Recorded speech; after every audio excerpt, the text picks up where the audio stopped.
കേരളത്തിലെ ജനങ്ങളുടെ ഹൃദയാഭിലാഷങ്ങൾ സാക്ഷാത്കരിക്കാൻ വേണ്ടിയിട്ടാണ് നമ്മൾ ഈ പുതുയുഗയാത്ര സംഘടിപ്പിച്ചിരിക്കുന്നത്. കേരളത്തിലെ ജനങ്ങളുടെ ആഗ്രഹം ഈ ദുർഭരണത്തിന് അന്ത്യം കുറിച്ച് കേരളത്തിൽ ഒരു പുതുയുഗത്തിന് തുടക്കം കുറിക്കണം എന്നുള്ളതാണ്.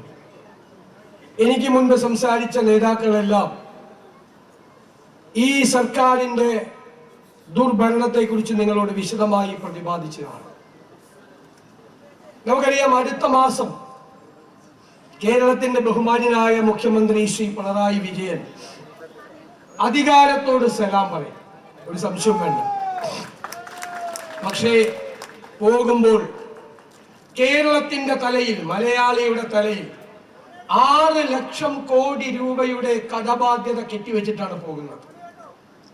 ഒരു നാടിന്റെ ഘടന എന്ന് പറയുന്നത് അതിന്റെ നട്ടെല്ല് സമ്പദ് വ്യവസ്ഥയാണ്. കേരളത്തിന്റെ ആ നട്ടെല്ല് തകർന്ന് തരിപ്പണമായി കിടക്കുകയാണ്. കടത്തിന്റെ കാണാ കയങ്ങളിലേക്ക് കേരളത്തെ ചവിട്ടി താഴ്ത്തിയിട്ടാണ് ഇവർ പോകുന്നത്. നമ്മൾ അറിയണം, ഈ സർക്കാരിന്റെ ഈ സാമ്പത്തികമായി സർക്കാർ ഉണ്ടാക്കിയ ദുരന്തം കേരളത്തിലെ സാധാരണക്കാരായ ജനങ്ങളുടെ ജീവിതത്തിലേക്ക് അത് മാറുകയാണ്. കഴിഞ്ഞ 12 മാസക്കാലമായി നിങ്ങൾ അറിയണം, ഇന്ത്യയിൽ ഏറ്റവും കൂടുതൽ വിലക്കയറ്റമുള്ള 1ാമത്തെ സംസ്ഥാനം കേരളമാണ്. മാർക്കറ്റിൽ ഇടപെടാൻ കഴിയുന്നില്ല. കാരണം സപ്ലൈക്കോക്ക് കൊടുക്കാനുള്ളത് കോടിക്കണക്കിന് രൂപയാണ്. മാവേലി സ്റ്റോറിൽ സാധനങ്ങളില്ല, ആശുപത്രികളിൽ മരുന്നില്ല. മരുന്നെല്ലാം പുറത്തേക്ക് എഴുതി തരിക. കാരണം മെഡിക്കൽ സർവീസസ് കോർപ്പറേഷൻ മരുന്ന് വിതരണ കമ്പനികൾക്ക് കൊടുക്കാനുള്ളത് കോടികളാണ്. നിങ്ങൾക്കറിയാം, ഉമ്മൻചാണ്ടി സാർ മുഖ്യമന്ത്രി ആയിരിക്കുമ്പോൾ വൈദ്യുതി ബോർഡ് ലാഭത്തിലാക്കി. 1 യൂണിറ്റിന് 22 പൈസ കുറച്ചു കൊടുത്തു. നമ്മൾ ലാഭത്തിലാക്കിയ വൈദ്യുതി ബോർഡ് എത്ര, അതിന്റെ കടമെന്നറിയോ? 50,000 കോടി രൂപ. ഇപ്പൊ 4 പ്രാവശ്യം വൈദ്യുതി ചാർജ് കൂട്ടി, 5ാമത്തെ പ്രാവശ്യം കൂട്ടാൻ എഴുതി കൊടുത്തിരിക്കുകയാണ്. സാധാരണക്കാരന്റെ വാഹനമായ ആ KSRTC അത് തകർന്നു. കെട്ടിട നിർമ്മാണ തൊഴിലാളികൾക്ക് പെൻഷൻ കിട്ടിയിട്ട് 19 മാസമായി. ഓരോ ക്ഷേമനിധികളും തകരുകയാണ്. തൊഴിലാളികൾ കോൺട്രിബ്യൂഷൻ, അംശാദായം കൊടുത്തിരുന്ന ക്ഷേമനിധികൾ പോലും തകരുകയാണ്. ഓരോരുത്തരുടെയും ജീവിതത്തിൽ ഉണ്ടായിരിക്കുന്ന ചെലവ് എത്രയാണ്? ആരുടെയെങ്കിലും വരുമാനം വർദ്ധിച്ചോ? ഇപ്പോൾ നമ്മൾ പ്രതിപക്ഷം മാത്രമല്ല, നമ്മൾ അധികാരത്തിലേക്ക് വരാൻ പോകുന്ന മുന്നണി കൂടിയാണ്. എവിടെയെല്ലാം ഇവർ പരാജയപ്പെട്ടോ അവിടെയെല്ലാം നമുക്ക് വിജയിക്കണം. എവിടെയെല്ലാം ഇവർ കേരളത്തെ തകർത്തോ അവിടെയെല്ലാം നമുക്ക് കേരളത്തെ പുനർജനിപ്പിക്കണം. ഈ സമ്പദ്ഘടന, തകർന്നിരിക്കുന്ന ഈ സമ്പദ്ഘടന UDF അതിനെ കൈപിടിച്ചെഴുന്നേൽപ്പിക്കും.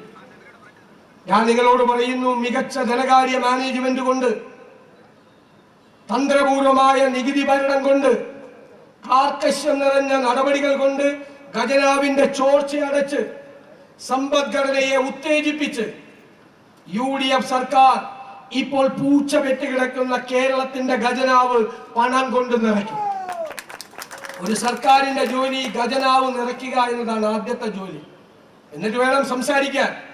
ഖജനാവ് നിറച്ചാൽ സാധാരണക്കാരനെയും പാവപ്പെട്ടവനെയും ഇടത്തരക്കാരനെയും ചേർത്തു നിർത്തി അവന്റെ സങ്കടങ്ങൾ മാറ്റി, കണ്ണീരൊപ്പി, അവന്റെ ജീവിത നിലവാരം ഉയർത്തി കേരളത്തിന്റെ മുഖച്ഛായ നമുക്ക് മാറ്റണം.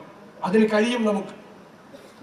നമ്മൾ 1.5 കൊല്ലം മുമ്പാണ് പ്രതിപക്ഷം പറഞ്ഞത് കേരളത്തിന്റെ ആരോഗ്യരംഗം, ആരോഗ്യ കേരളം വെന്റിലേറ്ററിലാണ്. എന്താ സ്ഥിതി? എല്ലാ ദിവസവും ആ വാർത്തകളാണ്. 5 വർഷമായിട്ട് വയറ്റിലെ കത്രിക കിടക്കുക. ചോദിച്ചപ്പോ പറയും, ഒരു 50-60 വർഷം കിടന്നാലും കുഴപ്പമില്ല. ഇവരുടെയൊക്കെ വയറ്റിലാണ് കിടക്കുന്നതെങ്കിലോ? പാലക്കാട് നെന്മാറയിൽ ഒരു കൊച്ചു വീണ് പരിക്ക് പറ്റി, ചെറിയ പരിക്കാണ്. ആശുപത്രിയിൽ ചെന്ന് ചികിത്സിച്ച് അതിന്റെ കൈ മുറിച്ചു മാറ്റി. അത് തിരിച്ചു പോരുമ്പോ അതിന്റെ അമ്മയോട് ചോദിക്കുകയാണ്, എന്റെ കൈ എവിടെ പോയി അമ്മയെന്ന്. 4ാം ക്ലാസ്സിൽ പഠിക്കുന്ന കുട്ടി. മനസാക്ഷിയില്ലാത്തൊരു ഭരണകൂടമാണ്. അതിനൊരു യന്ത്ര കൈവച്ച് കൊടുക്കാൻ പോലും സഹായിച്ചില്ല. ഉമ്മൻചാണ്ടി സാറിന്റെയൊക്കെ ഗവൺമെന്റ് ആയിരുന്നെങ്കിലോ? അവിടെയാണ് മനുഷ്യത്വം എന്ന് പറയുന്നത്. ഇവര് ക്രൂരന്മാരാണ്, ആരോടും മനസാക്ഷിയില്ലാത്തവരാണ്. ഈ വെന്റിലേറ്ററിൽ കിടക്കുന്ന ആരോഗ്യ കേരളത്തെ നമുക്ക് ആരോഗ്യമതിയാക്കി കേരളത്തിലൂടെ നടത്തണം. നമ്മൾ ഹെൽത്ത് കമ്മീഷൻ രൂപീകരിച്ചു, 300 ഡോക്ടർമാരുടെ ഹെൽത്ത് കോൺക്ലേവ് നടത്തി, 600 ആരോഗ്യ പ്രവർത്തകരുമായി ചർച്ച ചെയ്തു. നമ്മളൊരു ഡോക്യുമെന്റ്, ആരോഗ്യ രേഖ നമ്മൾ പ്രകാശനം ചെയ്തിട്ടുണ്ട്. ഞാൻ അതിന്റെ വിശദാംശങ്ങളിലേക്ക് പോകുന്നില്ല. ഒരു കാര്യം ഉറപ്പു പറയുന്നു, നമ്മൾ അത് നടപ്പാക്കും. അത് നടപ്പാക്കിയാൽ ലോക രാജ്യങ്ങളിൽ നിന്ന് പോലും ചികിത്സ തേടി കേരളത്തിൽ ആളുകൾ എത്തുന്ന ആരോഗ്യത്തിന്റെ ഡെസ്റ്റിനേഷൻ പോയിന്റായി നമ്മുടെ കേരളത്തെ നമുക്ക് മാറ്റാൻ കഴിയും. നമ്മളെ തൃശ്ശൂരിൽ ഒരു വിദ്യാഭ്യാസ രേഖ അവതരിപ്പിച്ചു. കോട്ടയം ജില്ലയിലൊക്കെ വളരെ കൂടുതലാണ്. 40-50 ലക്ഷം രൂപ കിടപ്പാടം പണയപ്പെടുത്തി നമ്മുടെ കുഞ്ഞുങ്ങൾ വിദേശത്ത് പോവുകയാണ് യൂണിവേഴ്സിറ്റികളിൽ പ്രോഗ്രാമുകൾ ചേരാൻ.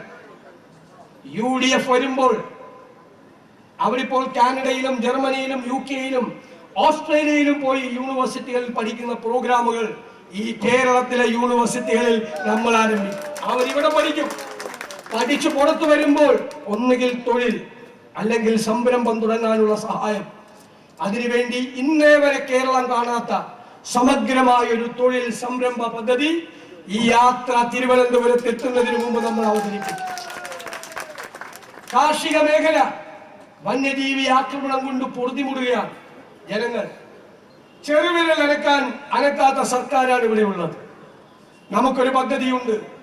പരമ്പരാഗതമായ പദ്ധതികളും ആധുനികമായ സങ്കേതങ്ങളും കൂട്ടിയിണക്കി വന്യജീവികളിൽ നിന്നും മലയോര ജനതയെ രക്ഷിക്കാൻ UDF-ന് പരിപാടിയുണ്ട്. മലയോര സമരയാത്രയിൽ വാക്ക് തന്ന പരിപാടി UDF സർക്കാർ വരുമ്പോൾ നടപ്പാക്കും. കാർഷിക മേഖലയിൽ റബ്ബർ, നാളികേരം, നെല്ല്, പച്ചക്കറി ഉൾപ്പെടെയുള്ള കർഷകർ ഉൽപ്പാദിപ്പിക്കുന്ന എല്ലാ സാധനങ്ങൾക്കും അതിന് വില കിട്ടുന്ന രീതിയിലുള്ള കാർഷിക പാക്കേജ് ഉണ്ടാകും. കർഷകനെ മറക്കില്ല UDF. പൂട്ടിക്കിടക്കുന്ന തോട്ടങ്ങൾ തുറക്കും. അതിനുള്ള പരിപാടികളുണ്ട്. ആ ലയങ്ങളിലെ തൊഴിലാളികളെ വരെ സംരക്ഷിക്കാനുള്ള പദ്ധതികളുണ്ട്. സമഗ്രമായ കാർഷിക പാക്കേജ് നമുക്കുണ്ടാകും.